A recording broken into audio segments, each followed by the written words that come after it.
আলহামদুলিল্লাহ, খামারের 4টি গরু 4টাই বিক্রি করে দিছি।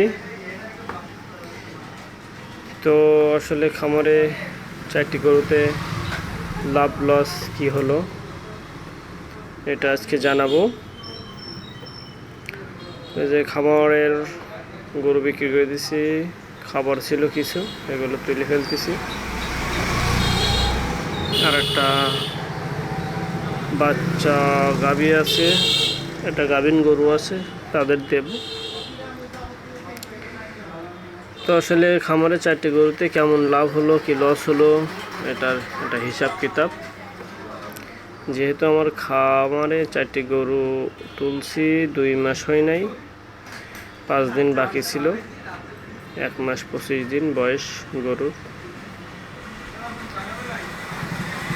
তো একটা গরু বিক্রি করছি আপনার 88,000,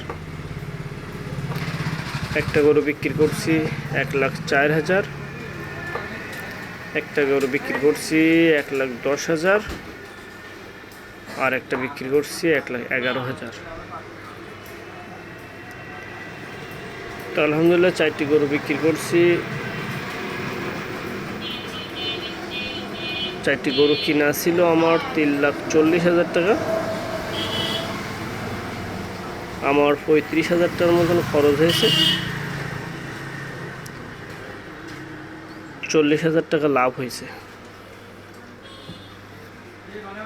মোট 75,000 টাকা লাভ হয়েছে খাওয়া খরচ বাদ দিয়ে। তো একটা গরুতে আমার 8,000 টাকার মতন খরচ হয়েছে।